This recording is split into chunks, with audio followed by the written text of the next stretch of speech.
Hello and welcome back to the shed. Today marks the day we review something other than an MTH product, although it's still Union Pacific of course. This is the Athearn FEF-3 number 844 as she was from probably 2016 onwards after she came back. There's no red Mars light on the front.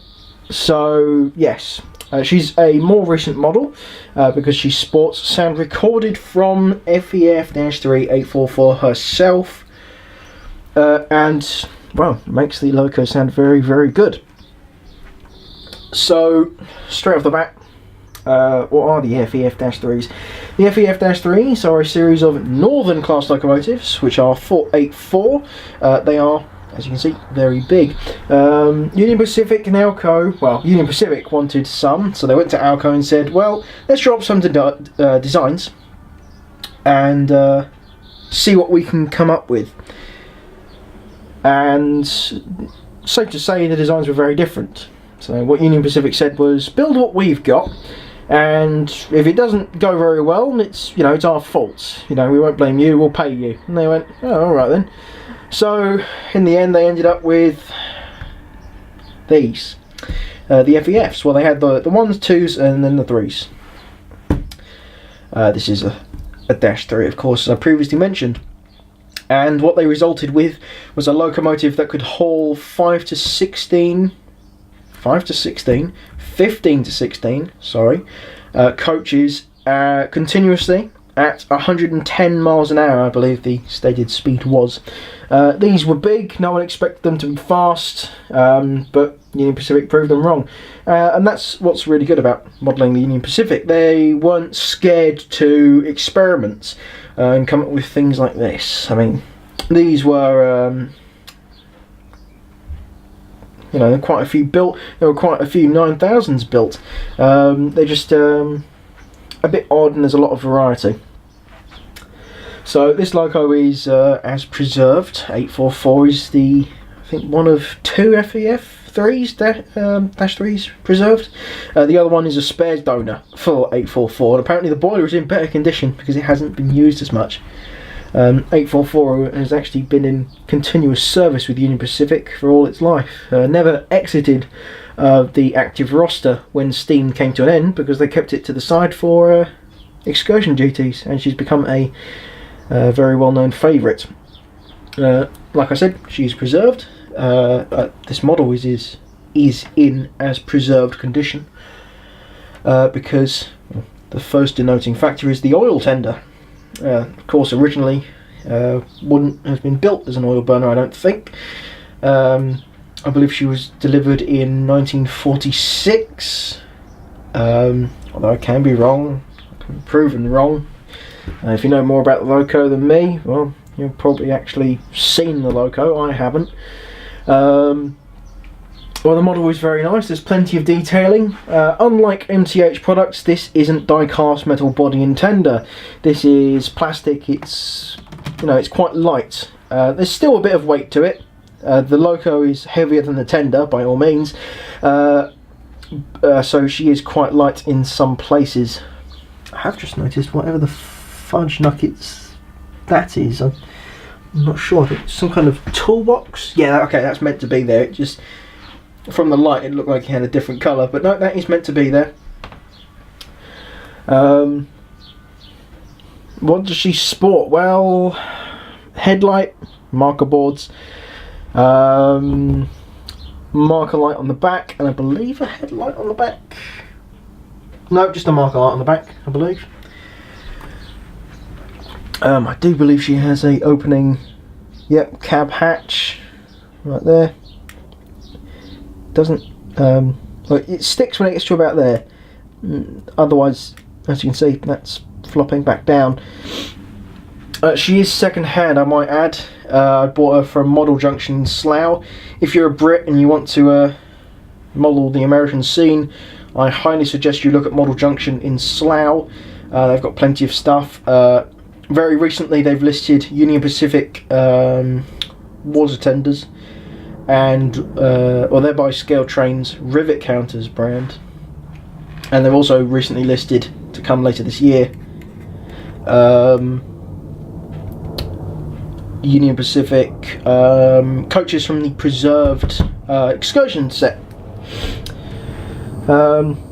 So I should probably say, if there's anything negative with this model straight away, yes, there is one thing I would gripe at: the colour of the smoke box. This is almost white. I'm sure you can see that compared to the previous videos. This is a very, very wrong shade of grey. This is almost white. This is very, very light grey. If I could find anything that you could compare in shade, apart from the black, or contrast, I suppose. If you were to compare it, I'd say that's very much just a slightly off-white. It's closer to a creamy grey than anything that the smoke box should actually be coloured like. One of the upsides of the model, I'd say, well, if you're willing to fork out an extra 60 quid, you can put a pair of smoke units down the chimneys, Sooth smoke units number 9 or 10, and you can stick them in there and they'll work. Just put some fluid in there. Of course it won't be fan assisted like NTH, so I don't think it would look as good personally, but the option is there. I'm thinking about doing it myself. Not many red valves to be painted here. There is one there. I will bring you in for a closer look in just a moment, but this is just from a distance. Some more red detailing here with the connection pipes. I think this front part of the cowl catcher does swing open to reveal a dummy coupler, or you can fit a dummy coupler, I can't exactly remember. Again, whistle with the 484s, the 466-4s and the 488-4s. The whistle is the exact same, and it's located just behind the smokestack. So now, let's bring you in for a closer look. Overall, the logo is very nice. The only main gripe I have is that rather awful smoke box colour. Same with the firebox. It's the exact same shade. They've really got that shade of grey wrong. That's my only gripe. I wouldn't say it completely ruins the model. If you don't care about that, you don't care about that. I don't particularly care about it, but it does stand out. There's a centipede tender yet again. Let's pop around the back. I think the backs and shape slightly varies, but yes, the centipede is essentially the same, with a knuckle coupler there. And there's the red marker light.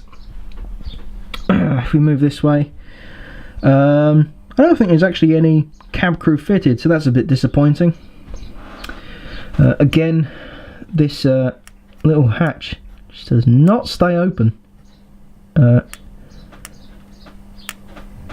I've no idea why they've made it like that, but okay. There's plenty of rivet detail. The smoke deflectors are absolutely huge. They come down to here.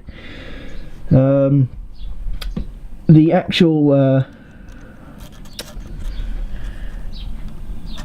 con rods down here, you can't really see that too well because of the light and the fact it's all black. There's a lot of leeway on it, and I'm not sure if that's down to the corners or what, but there's a lot of space to move about there.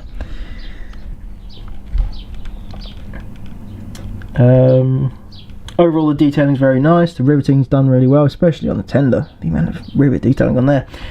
Yes, I'd say she's very nice. The only gripe is the smoke box and firebox colour. So let's get you back on the tripod and we'll start her up. So I've zoomed you out, and just before we do move on to the sort of scripted part, I would like to state the instruction manual is a bit different. It's absolutely huge, as you can see, compared to the model. If you do open it up, you've got some history on the FEF in general. Talks about 844. It notes how she changed number in the 80s and 70s because of GP30 took the number 844, so 844 was actually renumbered 8444, which a diesel has now taken that number. Parts list for an FEF-2, parts list for an FEF-3. There's more parts in an FEF-3. I think it's quite obvious because of the smoke deflectors. That's an exploded view of the tender there. Maintenance and handling.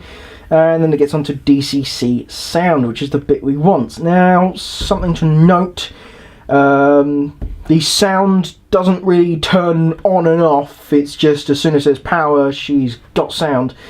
I did try and program a short address, but it didn't work. Same with the SD70. I tried to program a short address on that. As I found out, you can't program short addresses on Athearn products without having to change and program the CVs, which is bloody annoying. But I did manage to set a long address to the SD70, so in just a minute I'll probably try and program that onto this, just so it's above number 128. I'll probably just put 844. This also features full throttle, so what you do is you just press, I think it's function 11, could be wrong, brake application, sure it's somewhere on here. Anyway, I could have sworn it's on here, but you press a button, you increase the throttle, increase the speed even, and she won't go any faster, but the noise of the chuffs will get louder. And further on, well, there is no further on, I suppose, actually. That's the end of the instruction manual. So I'll keep this function list open for just a moment, and now the trusty moment has come where we pull out our NCE power cab. Now, as I said, I haven't programmed an address for her, so she is just the default number 3 at the moment. So let's give power to the track.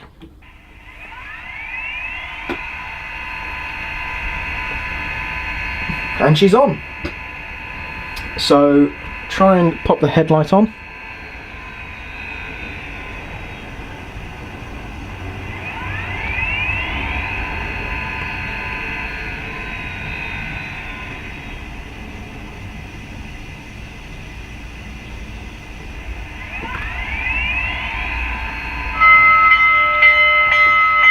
So that's the bell. Your whistle is actually quite good on this. What they've done is they've actually pre-recorded some various whistles and stuff like that, so you can sort of customise it, but they are preset to sort of quill themselves. So if I just sort of hold the button.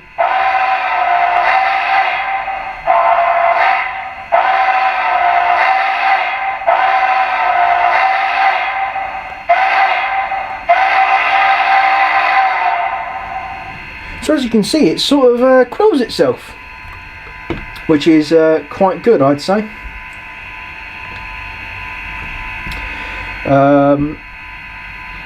Overall, yeah, I'd say she's quite good. And as well, since she's preserved, she's got a air horn. So let's quickly just go option and 4. Now this might be a bit loud and a bit long because I have to press option twice again and press 4, so here we go. So yeah, she has an air horn even though she's a steam loco. I do know that 4449, the other 484, the GS4 Daylight, she has an air horn as well. So what I'll do is I'll roll her backwards and we'll whack her on some passenger stop because she is a passenger loco, and we'll see her running around the layout. So let's change direction and get her moving.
so that is the FEF-3. I did manage to program a long address on her, number 844.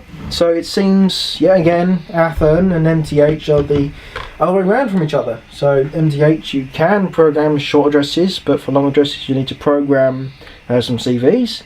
But for Athearn, you can program long addresses, but you can't program short addresses without programming CVs.